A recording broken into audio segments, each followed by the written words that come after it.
ฮัลโหลสบายดีทุกคนมื้อนี้คือสิมาแนะนำนี่เหล้าอันอยู่ในก็ต้นไผ่นะทุกคนเขาเจ้าซิดอันหัวเสือใส่อยู่บนต้นไผ่ที่ว่าต้นยังอ่อนซิดซ้ายแล้วก็ให้มันย้ายจนฮอดซ้ำนี่1 ปีเขาจึงไปตัดมาแล้วก็กลายเป็นเหล้านี่ทุกคนมันมีบอนตอกได้เลยตอกอันนี้แล้วก็มันมีหูอันนี้คือพอกินแล้วก็เอาสกอตติดไว้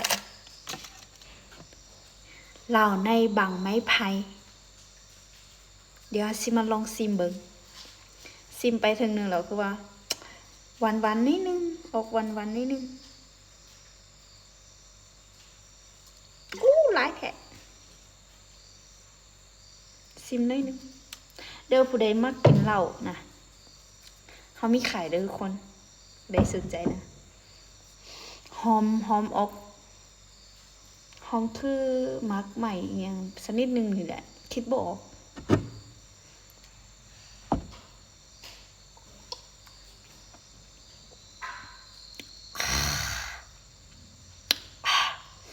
แซ่บเป็น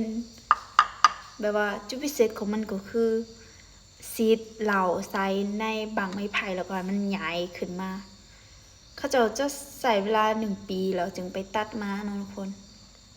เด้อผู้ใดอยากได้นะพร้อมส่งนะ